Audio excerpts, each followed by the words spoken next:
Hello, good people of the internet. Welcome to the Unlearning Playground, an everyday life podcast by Chetan Narang.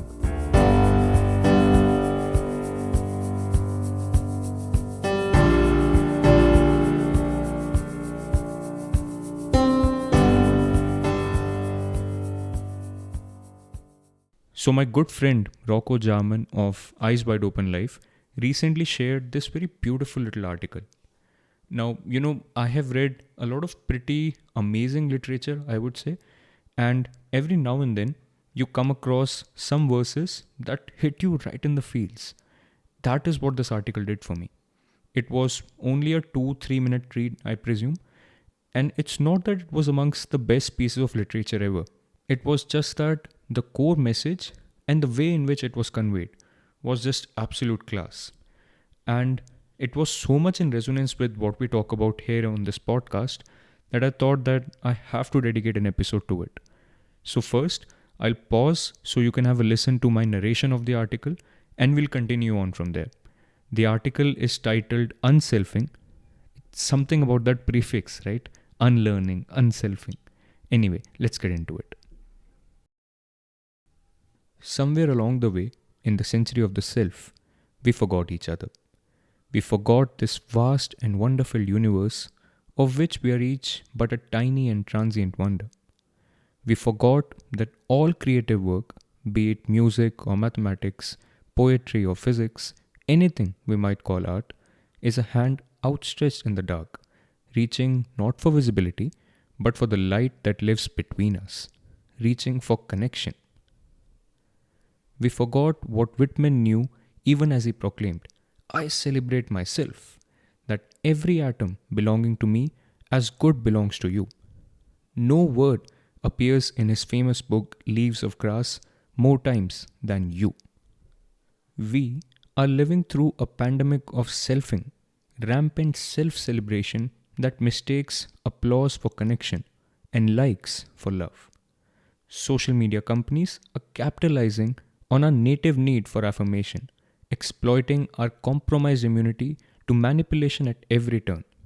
Algorithms prioritizing selfies over sunflowers. Algorithms amplifying the word I. Algorithms doping us on the dopamine of being noticed, seducing us into forgetting the art and joy of noticing, that crowning glory of consciousness. And somewhere in the quiet core of our being, this frantic hunt for likes is making us like ourselves less. There must be another way, a way to quote unquote unself just enough to remember each other, to grow a little more awake to this world that shimmers with wonder, of which any self is only a fleck. Whatever that way is, it is not some new technology. Maybe it is a new ethic. Maybe it is the oldest ethic. Here is what I propose.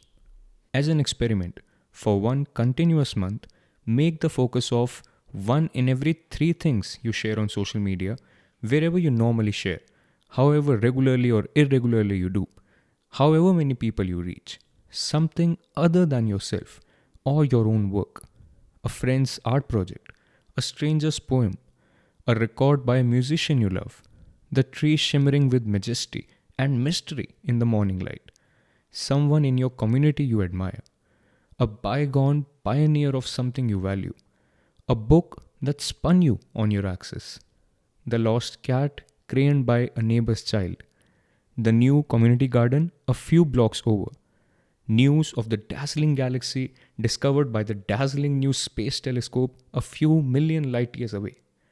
Try it for a month. Try it on like a shirt. See how it feels. And if you don't feel that warm glow of generosity, that good, glad feeling of making another's day, or simply the relief of a small sabbatical from the tedium of the self, then you can always go back to the old way.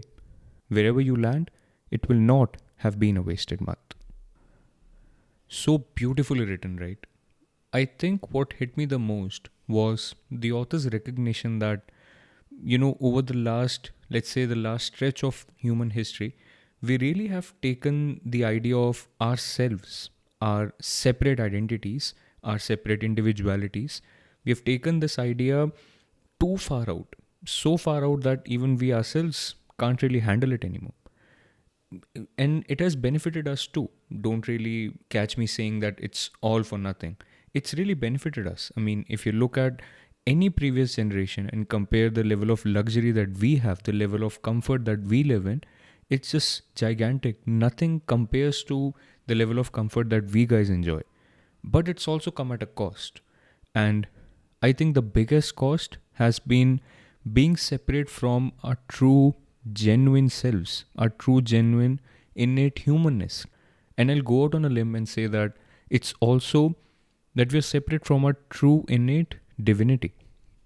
So, the social media algorithms that she talked about and the separations they are causing, they're obviously an immediate cause for concern. But somewhere I also find that these are but an exaggeration of that fundamental root problem, that separation that we feel from everything around us, from everyone around us. And to be honest, that's not really a new problem. And believe me when I say this, at the very core, at least so many of the Eastern philosophical schools of thoughts, the ones I've talked about previously also on this podcast, Advaita Vedanta, non duality, Hinduism, Buddhism, Sikhism, Jainism, Zen Buddhism, so many of these have talked about the same problem. And when I use these words, people generally picture in their minds the way these things are practiced and preached and followed and perceived these days in our society. I'm not talking about that. I'm talking about the core of their teachings.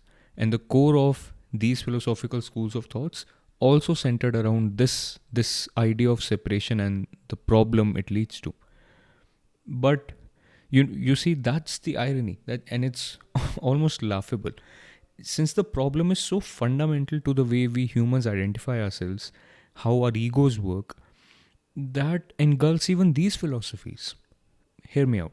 You see, it's not very uncommon to see that a modern human who identifies as a Hindu, let's say, and who is just totally convinced that Hinduism is just amazingly awesome. Now, this person will fight till he's blue in the face just talking about how amazingly awesome Hinduism is. And that's not because that person really understands the depths of and the core of the teachings. Not at all. It's mostly because unconsciously or subconsciously, that person really identifies with being a Hindu. And that word is so attached to the core of that person's ego, it just makes the task of one upping all others just that much more important. And then, similarly, on the other side, anyone who identifies, let's say, as an atheist, or even as someone who just has to, let's say, downplay the importance of Hinduism, such a person would gladly come up with all sorts of arguments about how everything about Hinduism is just completely illogical. The idol worship, the cow worship, the prayers, the festivals, etc., everything, without for a moment really understanding the depths of the core philosophy. If you look at it from the outside, it's all just two egos wrestling it out. One claiming that the card they hold is a 6, while the other claiming that the card they hold is rather a 9. Both of them are not really wrong, but both of them are not right either. They're both just incomplete. And I'll go out on a limb and say that this kind of a tussle is extremely pervasive in our society these days. You can check it out in your offices, in your homes, in your families, in so many of the relationships we are in. The general structure is that you assume a position, you hopelessly identify with that position, so much so that your ego and your personality now depends on that position, and then you hold on to it for dear life. That is really much ado for nothing. You know, a quote of Alan Watts came to my mind just now. He said something like, I think his words were, "Man suffers because he takes seriously what the gods made for fun." So beautiful, right? He just sums it up. You see, our egos, our separate selves, they have a purpose, but it's almost never what we find ourselves in the modern predicament, in the seriousness of the modern predicament. So I think I'll say that if your current identification separates you from the world in a way that, makes you angry and spiteful and hurtful and disrespectful of quote unquote others, know where your work lies. That's it. And it's funny because only you can say that about yourself, and you can say that only about yourself. So step out of the separation, guys. We need more connection and less separation. Well, I guess I'll stop here.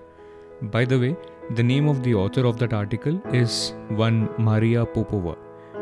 You can find out more of her work at themarginalian.org. I know that I'll be exploring more of her work in the weeks to come. I just read her first article. I'll be attaching the link to the article in the show notes below. Make sure you check out more of her work. And I hope this moved you as much as it moved me. If it didn't, I would really request you to bookmark this episode and the article and revisit them at some point with, a clearer headspace. And I look forward to seeing you in the next episode very soon to more unselfing and more unlearnings. Until next time, peace out.